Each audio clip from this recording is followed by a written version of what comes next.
And good morning. It's 7:03 on this Tuesday, May 19th. It's time to head to Studio B for Coleman and Company.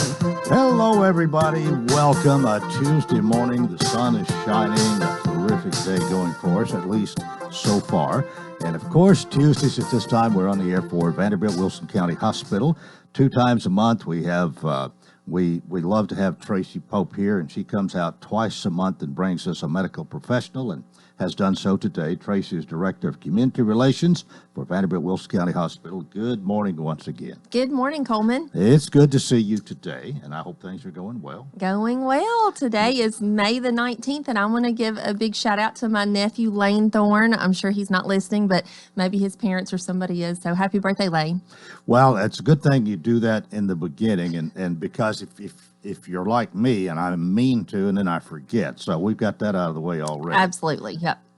Happy birthday, Lane. Yes. All right. Well, today we have Dr. John Kane here, Vanderbilt Integrated Primary Care. And Dr. Kane, good morning to you. Good morning, Coleman. It's good to see you again. You and I have talked back several times in the past. And I always associate you with baseball and with the Chicago Cubs. Yes, sir. And we don't have any baseball yet this year. Nothing to talk about. All we can do is speculate. Yeah. Well, and there's a lot of speculation going on of what would have happened to the Vanderbilt Commodore baseball team this year. They were all primed to we think, to win the SEC and go back to the College World Series and maybe even win that. Yeah. Such a far-reaching events in the world. Yeah, but as I said, you have been here before. But tell us a little bit about yourself again, for those who don't remember, and about your longevity as far as practice goes, and maybe how you got started. I think you got a military background, if my memory's right. Yes, I've been a doctor for almost 30 years. Started out in the Navy, spent 27 years practicing there. And then I've been in Lebanon area for 6 years. It's somewhere in that range. Well, I don't know, but if you're like long enough that I've gotten used to it. The years go by in a hurry, and it's hard to keep up with them. And the older they you get, speed by. Yeah, the more it seems to be that way. Yep. But at what point did you decide to be a doctor, or at least to get in the medical profession? That is a funny story. I was actually going to be a journalist. Wanted to work in Chicago on the paper and Tribune. Yeah, I wanted to work at the Chicago Tribune. And my father said to me in high school, he said, you really ought to. You're a smart kid. You need to do something where you can make a lot of money, like be a lawyer or a doctor. And at that time, Quincy, MD, was on TV. He was the pathologist, and I thought, that looks fun. Maybe I'll do the doctor thing. But my uncle was also a doctor, so I was inspired by him. Kelly Sutton, he was a GP in Marseilles, Illinois, and one of the old-fashioned doctors that did everything, delivered babies, and sometimes he said one time in a flu epidemic he saw 100 patients in a day. Wow. Yeah. Of course, there was a lot in that time where they kind of looked at you and said, "Take an aspirin, and if you get worse, let me know." But you're in the military for 27 years. 27 years in the Navy. Yes. Why in particular? Quickly, but why'd you come here, Lebanon, Tennessee? That was almost by chance. We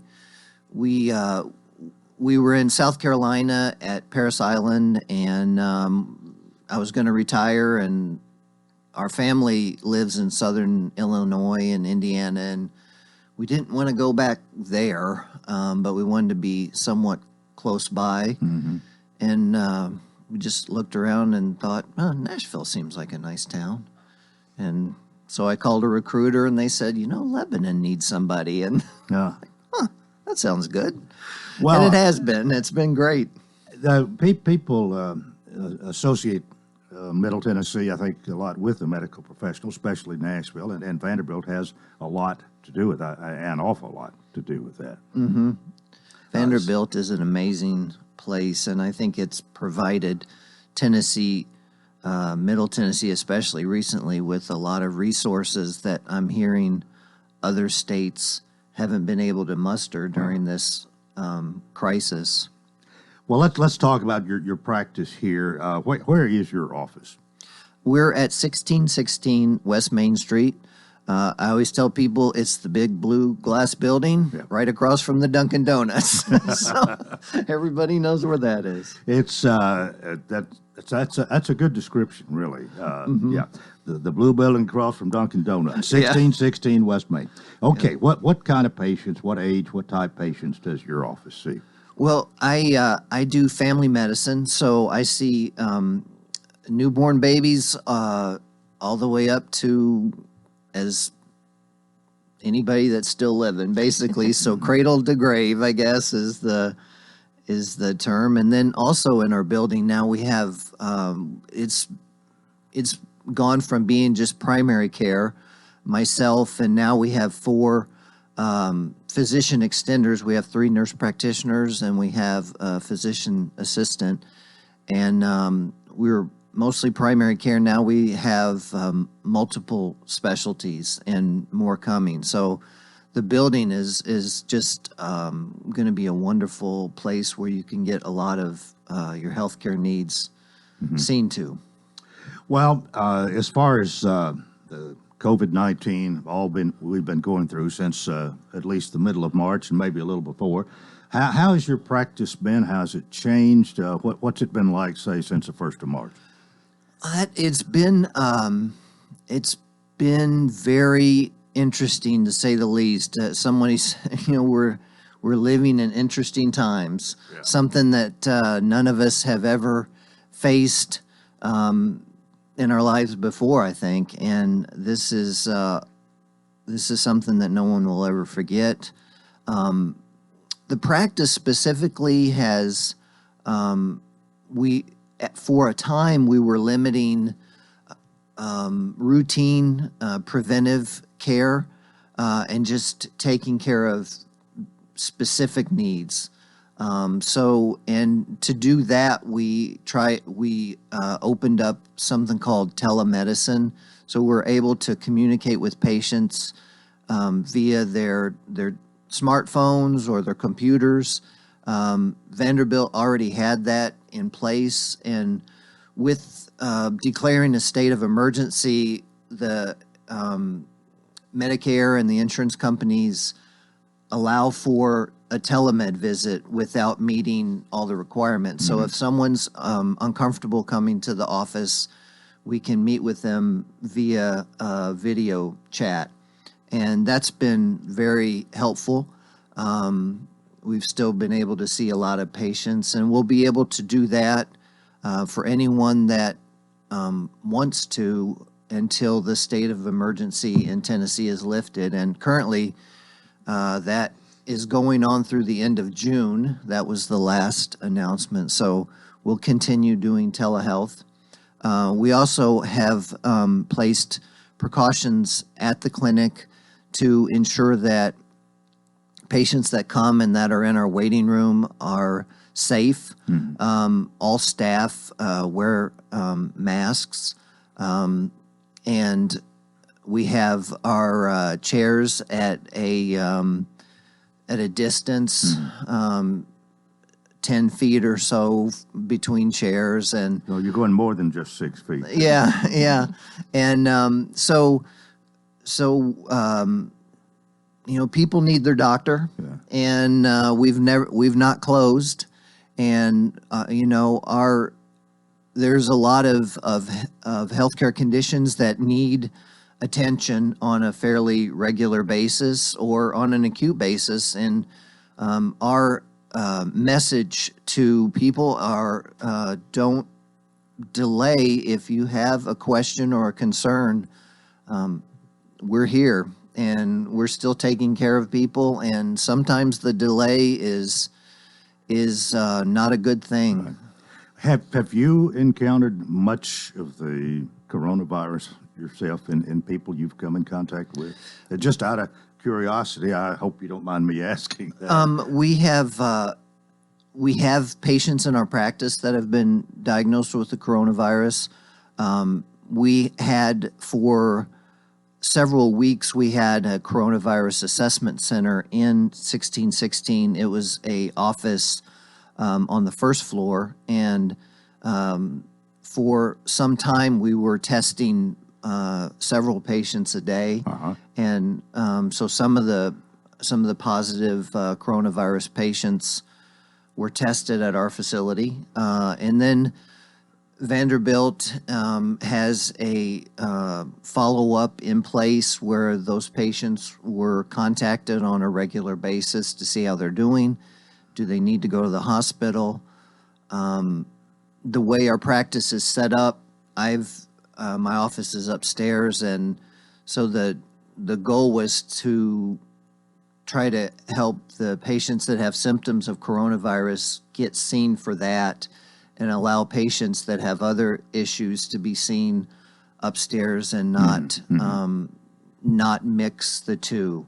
So safety was really paramount all Yes, the time there. absolutely. The safety of everybody. Well, with that, we need to take a break. Dr. John Kane and Tracy Pope are here for Vanderbilt Wilson County Hospital. This is Coleman and Company, FM 98.9. And it's now 7:15. Let's see what's happening on the roadways. Want to thank Absolute Kubota and Rental Lamprey. Quality tractor implements including cutters, finish mowers, box blades, tillers, and more. 5-year gearbox warranty. Extremely durable and well built. 1325 West Main. Now at traffic, here's Chuck. Well, good morning. They're still on the scene of a couple of trucks that had caught fire earlier this morning out in Williamson County on I-24, actually 840. Just west of 65. Again, that's in Williamson County this morning on those two trucks that caught fire. Couchville Pike at Mount Juliet Road in Hermitage. There's just been a crash at that intersection. Moving right there at Shelby Avenue near 4th. They had some injuries. Hey, vote for Dr. Byron Bush, Republican for U.S. Senate. Why? Because it matters. Choose someone with the experience and a conservative record. Log on to bushforsenate.com. I'm Commander Chuck. You're on time traffic. Renewal happens here at Lebanon Center for Rehabilitation and Healing. Lebanon Center for Rehabilitation and Healing has experienced new leadership and a new atmosphere. Same location in the heart of Lebanon, 731 Castle Heights Court on the Castle Heights campus. Lebanon Center for Rehabilitation and Healing is providing 5-star clinical outcomes to short-term and long-term care residents. Call 615-444-4319 for a tour and to experience the new culture. Renewal happens here at Lebanon Center for Rehabilitation and Healing. Coleman and Company here on this Tuesday morning. Our program again presented by Vanderbilt Wilson County Hospital, as it is each Tuesday at this time. In this segment, Dr. John Kane is here today, Vanderbilt Integrated Primary Care. Tracy Pope comes along just about every Tuesday for Vanderbilt. The 2 Tuesdays a month, she's Director of Community Relations for Vanderbilt Wilson County Hospital. And continuing along, patient has flu-like symptoms. What should they do? They should they should actually call their doctor. And if a telehealth visit can be set up, then that's ideal. And we can talk with them, see their face, see how they look, ask them important questions. The symptoms of the influenza and the symptoms of coronavirus are essentially identical. With the exception of, there's really no exceptions. Every time we think that we know all the symptoms of coronavirus, then we find out something else. I always, it's like it's going down the street and we're trying to repair the engine while it's still moving. So we've had to be very flexible and adapt a lot. So it's better to talk, and if there are concerns about coronavirus, then we can direct patients to certain areas, and that would depend on how sick they are at the time. Obviously, if someone's of an age that we are more concerned or have certain diseases like diabetes or hypertension or immune-suppressed conditions, then we would perhaps direct them to the hospital for admission and observation. When people take a turn for the worse, it is relatively quick. Yeah. If patients are not that ill, but they have some of the symptoms, then they can be directed to several assessment centers. Our assessment center has been, we've been closed down our assessment center at 1616, but tests are still available at the Vanderbilt Walk-In Clinic on Baddour Parkway in Mount Juliet, and additionally at the health department. And then there's multiple other cities that are still doing drive-through. You wanna add to that, Tracy? Yes. So, early on, Vanderbilt, we were monitoring the volumes of COVID-19. And like Dr. Kane said, the Mount Juliet Walk-In Clinic opened up an assessment center right off the bat. When volumes spiked high enough, that is when we adapted our clinic into a Lebanon assessment site, and we did that for several weeks. And again, information is changing rapidly and daily.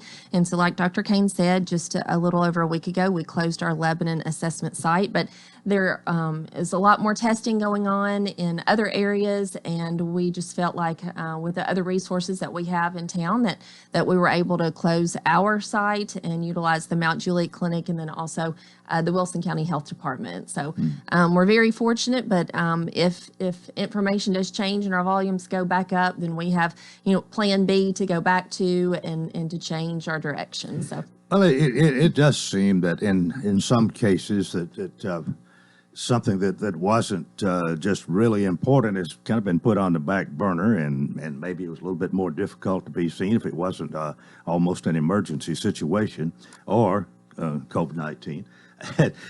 So I'm wondering, have you been taking new patients?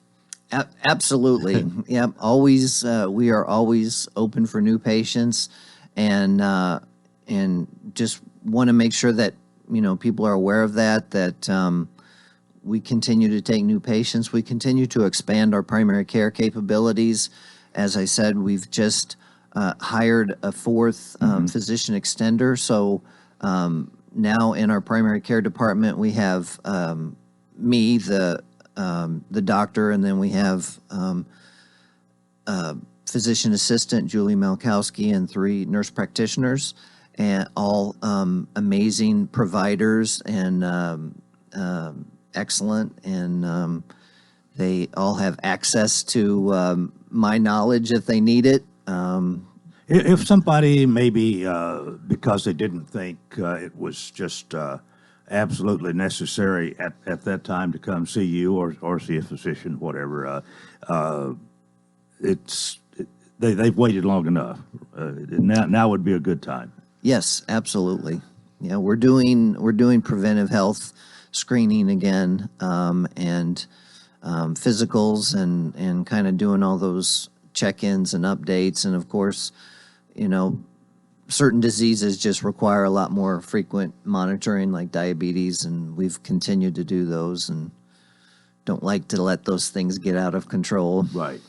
Prevention's always a big topic. What vaccines are recommended for adults and at what age? For adults, most of our vaccines are done when we're kids.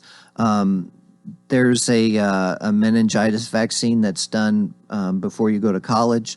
After that, we recommend that people get a flu shot every year. And that is probably our main and only way to prevent deaths from the influenza, which still causes a lot in the world every year, and will continue to be a problem. Obviously, when a vaccine is available for coronavirus, that will be another thing that will be vitally important. Well, now you probably are privy to some information that the average. I know you've got to be being a doctor. We hear a lot of rumors. There's so much that we do here, and I think with the social media that we have today, you can hear a lot that you'd probably be better off if you didn't even hear. But do you have any idea how close we are to having a successful vaccine for coronavirus? I am sorry. I wish I could say that. I don't have any. You're not I have no more knowledge than what I see on on Twitter and the news feeds and things like that. It's well, are you as optimistic as the president? I would be surprised, but I'm hopeful that something is available by the time this next winter season rolls around. I'm hopeful for that. There's so much testing and things that go on. There was, I think the last, we don't want to have another swine flu vaccine issue, which was, so hopefully, but things are in place to hopefully, it's just, the testing and the long-term effects, that's what all those kinks have to be worked out, and I just don't know how long all that takes. It's the same thing with testing for antibodies. I read there was 50 tests available, but none of them, I don't think any of them have been approved by the FDA yet because they're not sure. The CDC is trying to work out what kind of antibody test is reliable to test for the antibodies that you want to test for, because there's a lot of coronaviruses. And so if you get a positive test, does that mean you had COVID-19, or does that mean you had, a different type of coronavirus? So we're all anxious to get those blood antibody tests done so that people can know if they were someone that had a mild illness and it was actually the COVID-19, and they can feel maybe a little more confident. Wellness physicals for the new year. Who needs to get one? We recommend for adults, especially, probably once you hit the age of 40, it's a good idea to get a wellness physical once a year. And many people get one every year, even before that. Oftentimes workplaces do that. Certainly by the time an adult reaches age 50, there are specific things that we want to have them get done on a regular basis. So it's good to have a wellness physical once a year. Well, you are in the wellness physical business. We are. You do those on a regular basis. We do, yes, indeed. What can, if somebody hasn't had one, maybe they're wondering what to expect and even how long it takes. Go over that a little bit, if you will. Generally, a wellness physical is a time when the patient can go through all their health history, let us know about surgeries and previous illnesses, medications they're on. We can check the medications to see if there's concerns for certain medications interacting with other medications. We always want to check their cholesterol level, and we want to check their kidney function and their liver function, generally thyroid and blood counts, and quite a bit to it. Quite a bit to it. How long does it take? The total it takes about a half an hour. There's some yeah. You know what to ask for, get where to look. Whatever. Much of the history and things are gone through with a nurse comes in, and they take many of those things and get the information down, and then I'll come in and do the exam and talk some more about pertinent things. And is there much difference as far as physicals goes between male and female? Yes, there's a big. Well, there's obvious differences anatomically, right? But yes, there's certain preventive things. Women are recommended to have mammograms. They are also recommended to have colonoscopies once they hit age 50. Men are don't have as many of those things that we used to. Do screenings for prostate cancer, but those have fallen out of favor by most of the societies, in that the tests that we used to do raised a lot more questions than answers, and so. But that's another topic. All right. If somebody would like to get a physical, they want to come to you. What's the best way for contact? Just telephone? Just give us a call, and let us know that you need your annual physical, and we'll get you booked. All right. What's the best number for you? Our number is 444-1180. All right. 615-444-1810. 1180. 1180. All right, okay. But you can always go to our website, vanderbiltwilsoncountyhospital.com, and find the latest information. All our services, including Vanderbilt Integrated Primary Care. So, Okay. We got less than a minute. Anything else you want to say? We nearly always give you the last word. Yes. So we just want to, like Dr. Kane said, we want to impress upon our community that, now is the time to seek health care if you need it. Do not delay your services.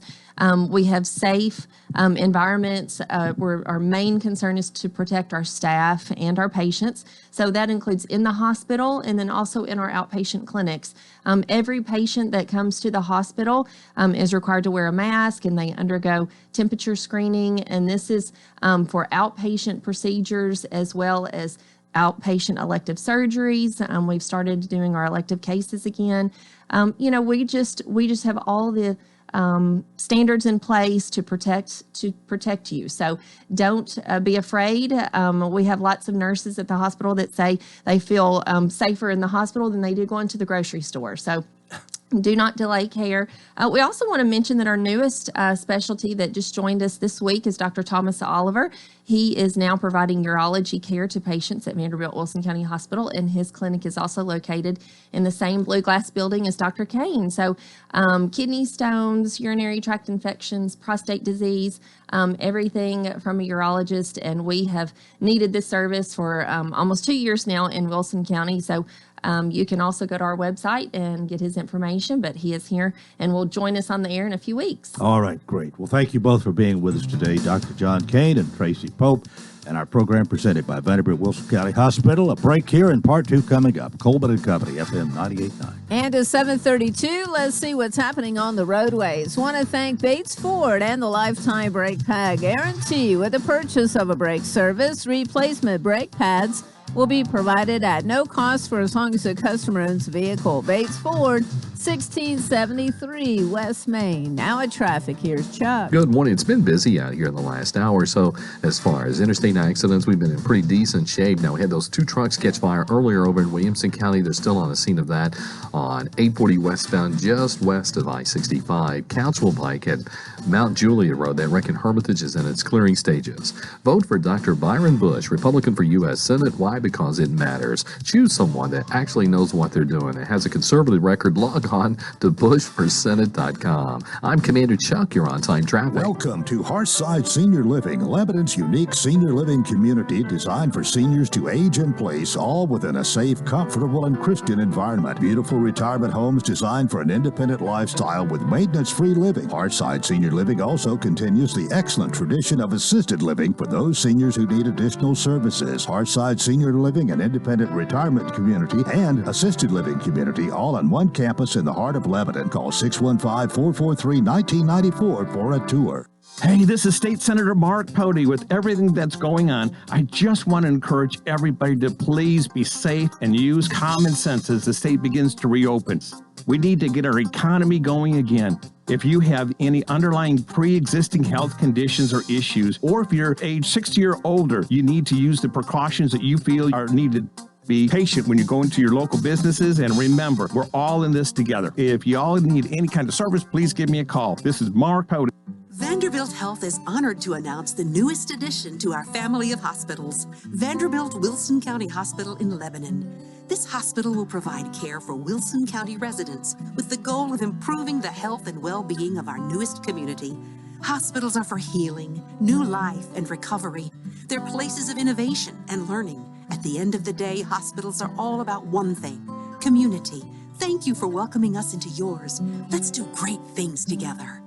We'll have more clouds than sun today, with scattered showers moving through as well. Temperatures today will top out in the upper 60s. On Wednesday, skies will be partly cloudy with highs reaching the mid-70s. Scattered showers are also possible on Wednesday. By Thursday, temperatures will be nearing 80 degrees once again. This weather forecast is brought to you by Walker Auction and Realty. Professional auction and real estate services. Get top dollar for your home, land, or personal property. Log on to MikeWalkerAuctions.com. They know auctions. That's a look at your forecast. I'm meteorologist TJ Scott.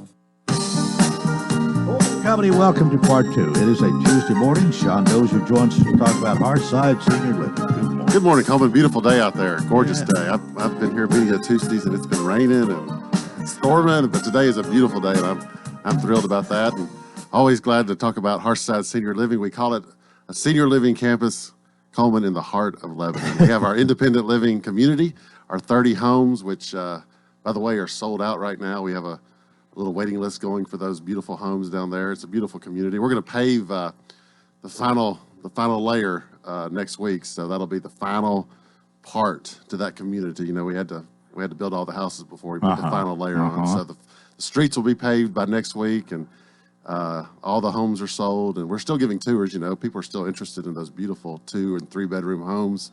We like to say maintenance-free living. You can leave it, go on vacation, go for a month somewhere, and come back, and it's all there waiting for you.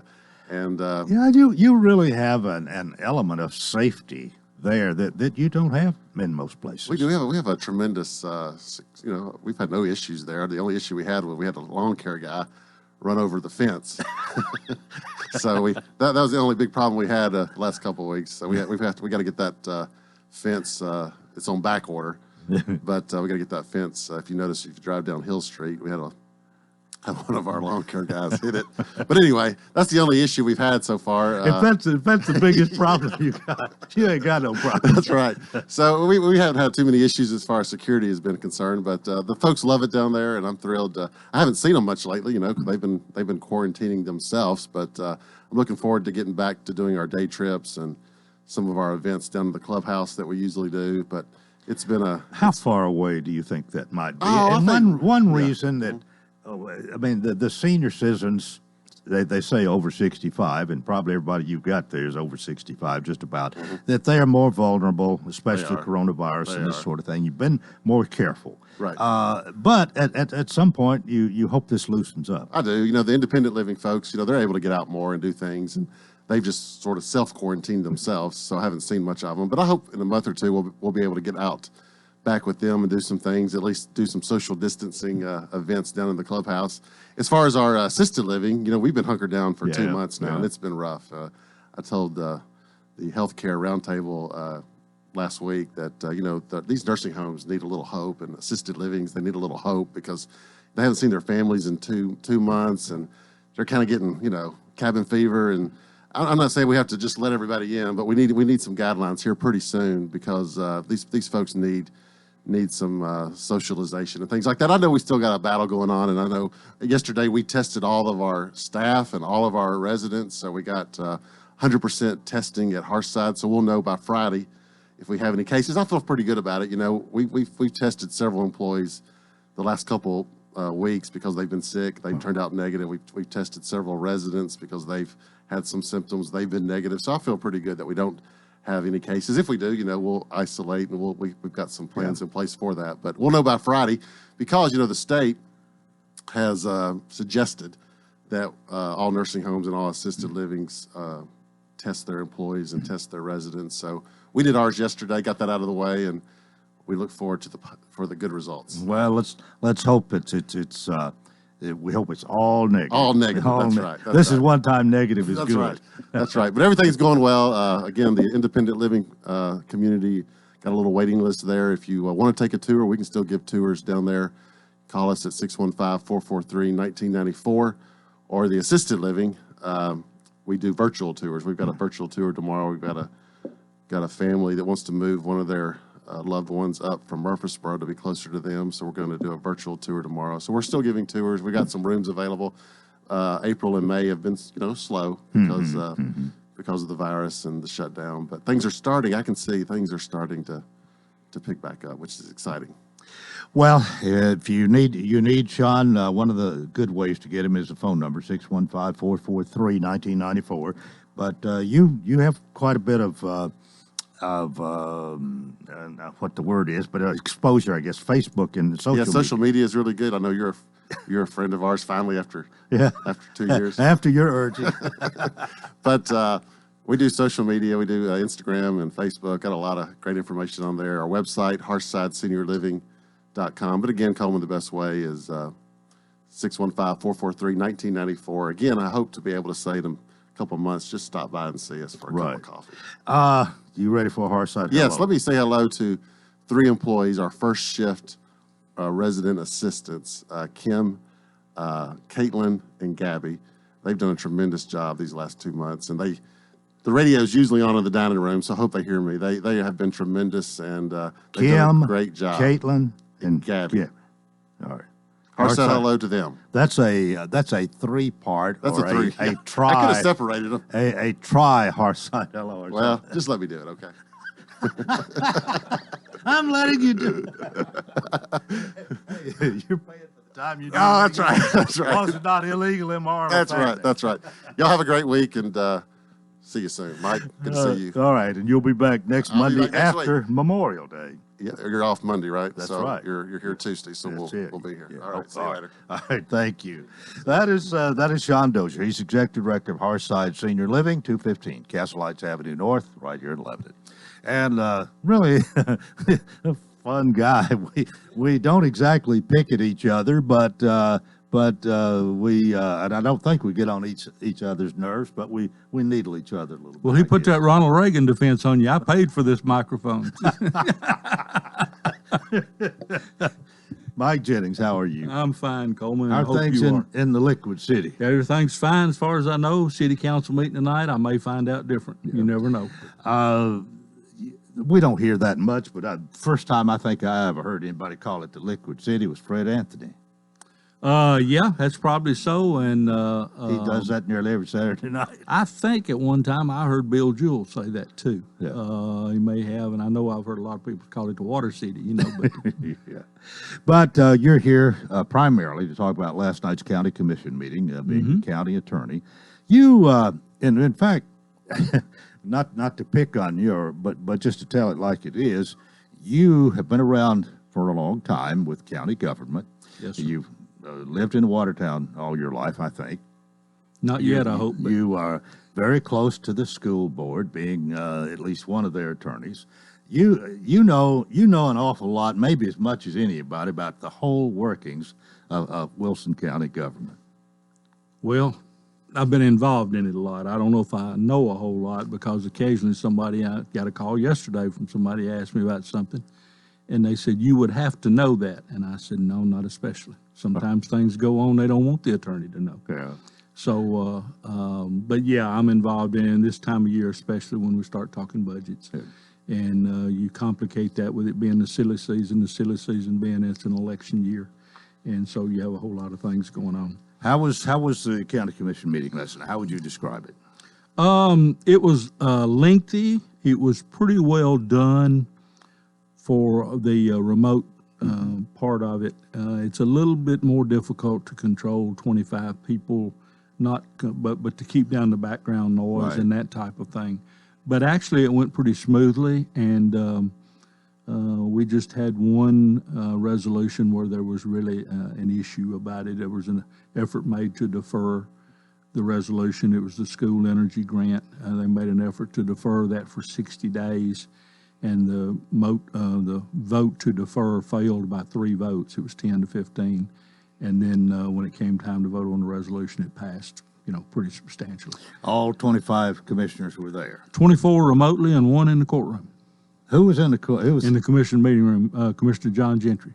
Oh, okay. He was in the commission room. And is just one allowed to be, or? No, I mean, we advertised it as remotely to stay with the social distancing and the 10, but he came on in. So, okay. Yeah. Next month, will it be different? Maybe we hope so. We're anxious to see what the governor is going to do with if he'll relax this thing. So, as I understand it, it's the Executive Order 16, I believe, one of the first ones he put out. It was designed to keep not to keep the public out, but to keep you from having large crowds sitting shoulder to shoulder, you know. So hopefully that's beginning to loosen up a little bit, and we can go back to doing that. But usually during budget time is when you have your biggest crowds, especially if there's a controversy about spending or revenues. And so I don't know, but what Mayor advertised it last night that he was very hopeful that we would be back to normal business in June. We have a committee meeting Thursday night, combined budget and education, and it's going to be done remotely. But after that, we're hopeful that it'll open up. You know something that we've done different today from probably in the last 5 years? What's that? When you came on, Didn't talk sports. Didn't talk sports. Didn't even mention UT or nothing. And I know you're just dying to talk about what great recruiting you've had in the last 2 or 3 weeks. Well, I hear that we have had great recruiting. Now I have to be a realist, Coleman. They can't sign until December. This group, they're making what's called commitments, and we know what that means. It means you can change your mind. That's right. And as I told somebody the other day, and I'm not trying to be negative, I think he's done an excellent job getting all these commitments. But really, he's just kind of set the market. Now the bidding starts. So we'll see. Yeah, now they'll take a shot. I mean, he's done an outstanding job. Well, So one other thing, we'll go to a break. I'm missing baseball. Oh, I am too. I really am. Yeah, although I'm getting more done, I must say, because I have spent too much time watching Reds baseball in the last few years. But it's up to the players, isn't it, to agree to well, play? I understand it. And I'm hearing that some of them may balk. Well, and I don't know what their contracts say, whether they can do that or not, but in my mind, it's an easy thing. If they're getting paid so much a year and they're not going to have but half their season, then they get half their salary. And I heard I heard y'all talking about it, and he said, you know, I made a deal to get paid this much. Well, of course you did, but you made a deal over 162 games in spring training and all of that. So just, you know, they're talking about how to divide revenues. Just pay them. If you're going to have an 81-game season, out of half the season, pay them half their salary. I think it's easy, but both sides are angling to get an advantage, you know, but that's the American way. All right, well, we won't talk any more sports unless we run out of something else. We're going to take a break. We'll come back. We'll get into maybe a little more of last night's meeting and what we can expect as far as where we go from now. Mike Jennings, our county attorney, is here, and this is Coleman and Company, FM 98.9. And it's now 7:46. Let's see what's happening on the roadways. Thanks to Absolute Kubota and Rental Lamprey. Quality tractor implements, including cutters, finish mowers, box blades, tillers, and more. 5-year gearbox warranty, extremely durable and well built. 1325 West Main. Now at traffic, here's Chuck. Remains on the scene of that crash that happened this morning involving those 2 trucks in Williamson County. It's going to be on 840 westbound, just west of I-65. Starting to build out here now. Coming down Ellington Parkway, Council Pike, and Mount Juliet Road, trying to recover on the scene of that accident. Hey, spring allergies are no fun. Try the natural way with that sinus syrup from that Elderberry Lady. Log on to that elderberrylady.com. I'm Commander Chuck. You're on time traffic. 71 degrees all the way. 73 degrees, please. So what's your perfect degree of comfort? We'll help you find it with professional Rheem HVAC service that'll keep your home comfy year-round, save on energy costs, and may qualify for utility rebates and tax credits. So enjoy a new degree of comfort. 72 degrees, and I'm good to go. Financing available through TVA's Energy Right program and your local power company. Call Randy's Heat and Air 237-3604.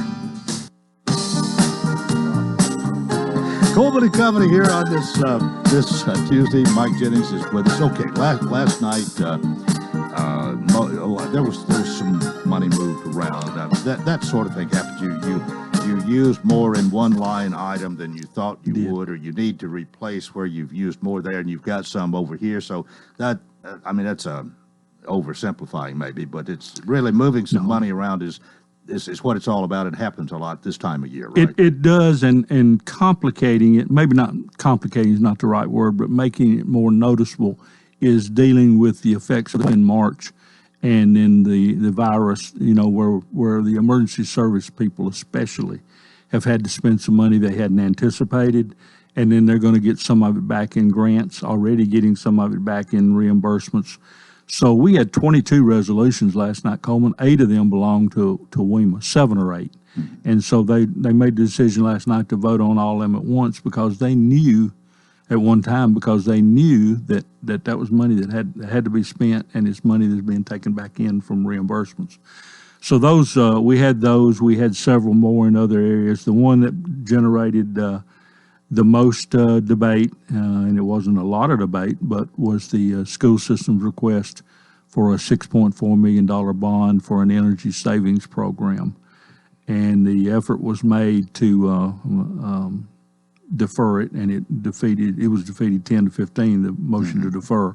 And then the resolution passed pretty substantially. The biggest ticket thing in there, Coleman, was the new roof at Wilson Central High School. And it's hard to believe, but we've now had Wilson Central about 20 years. And at one time, that was the newest high school in the county. Now it's the oldest. Well, what was the thinking, the positioning to delay this? I think it had to do with the fact that we're right in the middle of the budget year. Not in the budget year, but budget preparation for next year, and everybody is pushing to be done by June 30, and they said, let's get the budget done and then come back and visit this. And Commissioner Tommy Jones, who represents that district, said, he made a pretty cogent argument, I thought. He said, the roof's leaking today. It's going to be leaking in 60 days. We're going to have to fix the roof, so let's fix it now.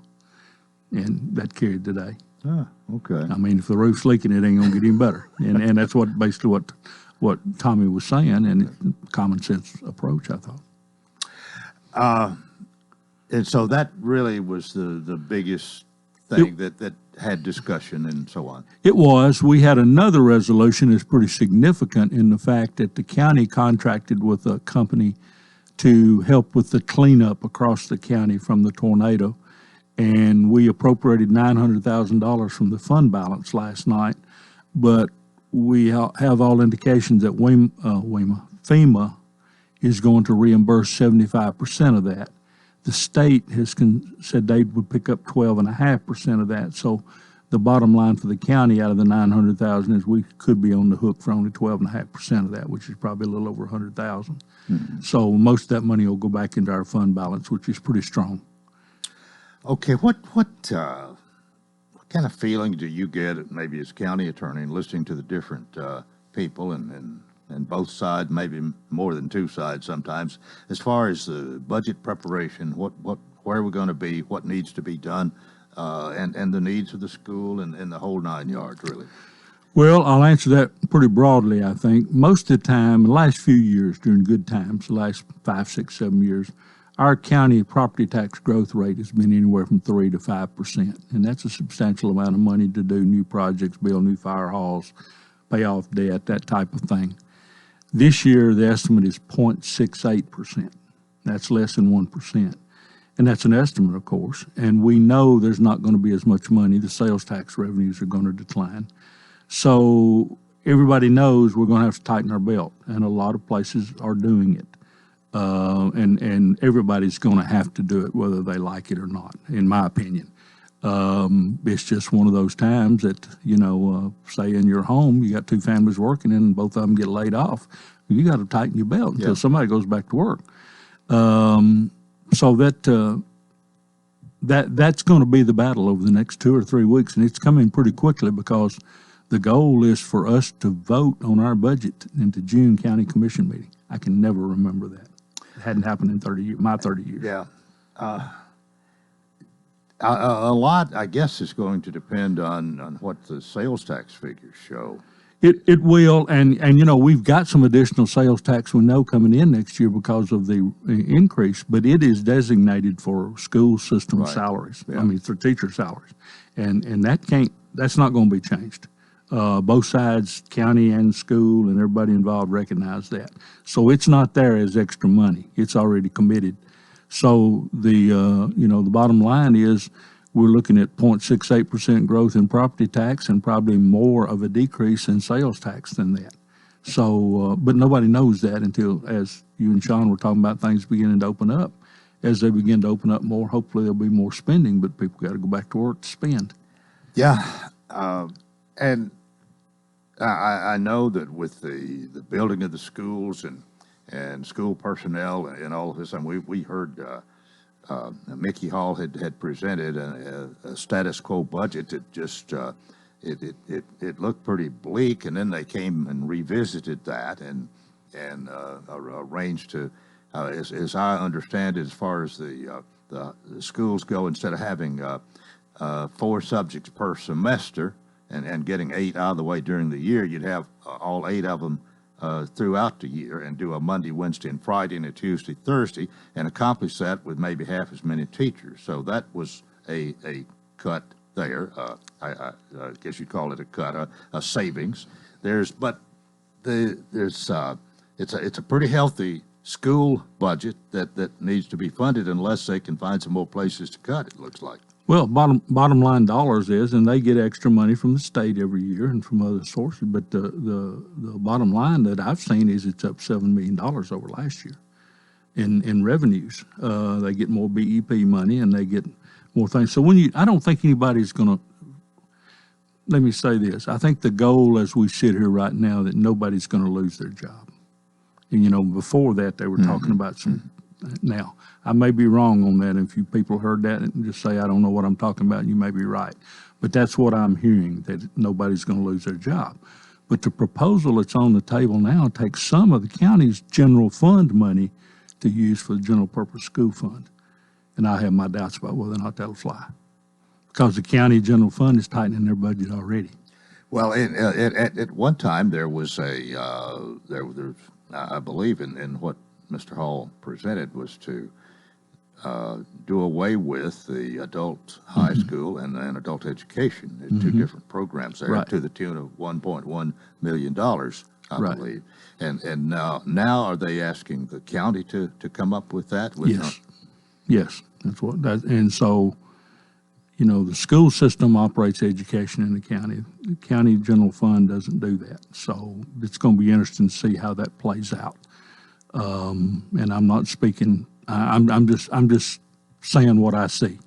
And so it'll be interesting to see, because the county had plans this coming fiscal year, this coming budget year, to add on to the jail to begin that process. That's been put on hold. Right. So when the general fund starts delaying its projects, I don't see a lot of willingness to spend that money that they're not spending on the general fund to put over there in the school. Now, I may be wrong. A month from today or 4 weeks from today, we may be talking about something different. Well, there was some talk about a fairly healthy property tax increase to stay where we were. Then somebody else said, well, we could do an extra $25 wheel tax and a 20-cent increase in the property tax, and take care of all that. But I don't think you're going to see a property tax. I don't see anybody on the county side and the county commission side proposing a property tax increase. We've talked tax for a while with a sales tax, and we might want to back off talking about taxes for a while.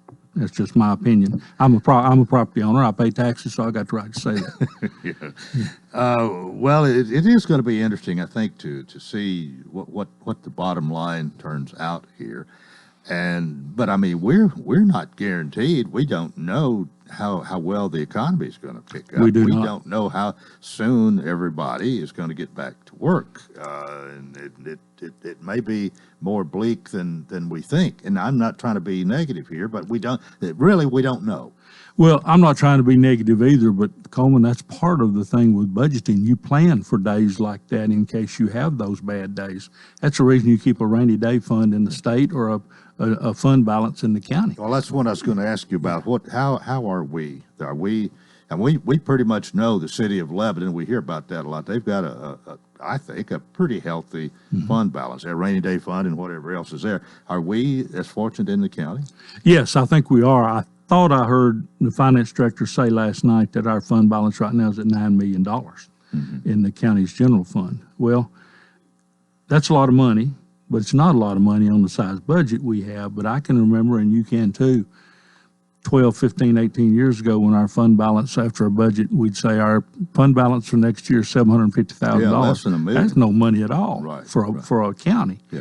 So I don't think they're going to be anxious to touch that simply because of what you said. We don't know how long this downturn may last. Now, indications are it's going to pick back up, and I believe it will.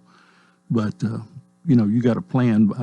Bankers and lawyers are notoriously conservative. They look at bad things, what can happen bad. We got a minute and a half. Let's talk about Mayberry, USA. I got to get something in right now if you'll let me. All right, go ahead. Today is my grandson Max Jennings' 5th birthday. Oh, so hopefully he's up listening to the radio. So he probably don't care anything about the budget, but he's heard his name now. So today's his 5th birthday. Happy birthday. You have a decent fund balance or rainy day fund in Watertown? We do. Not a lot of money, but we have enough to take us through this. Certainly not going to be any tax increase, no water rate increase, anything in Watertown this year. We have put aside quite a bit of money for us in the Water and Sewer Fund in anticipation of this major project that is about ready to go to bid. Hopefully shovels will be in the ground in the fall. And then we'll pick up some debt, of course. But right now we're in good shape. Our sales tax revenues will be down a little bit. What about your social distancing and all? You doing everything in Watertown? We're doing. We have closed the city hall as far as public coming in. We're still open 7:30 to 4:30. You can pay your bills online. You can pay them in the drop box. We have our meeting. Last time we did it remotely, but 4 out of my 6 counselors came in. 2 of them participated remotely. We put it on Facebook where you could watch it, and so we're doing that. Do it again tonight. I may have all of them there. I may not. I don't know. Either way they want to do it is fine. I feel like I have to be there, and I will be there. But last time we had, with the people operating the equipment, we had 10 people in the room, spread out in a room about 3 times the size of this studio. So we're complying. And I hate it that the public can't be there, but we'll get them back. Well, we're glad you're here today, and hopefully we'll see you next month. Oh, I hope so. Mike Jennings, our county attorney. That's it for a Tuesday. Join us tomorrow. Till then, I wish you a terrific day.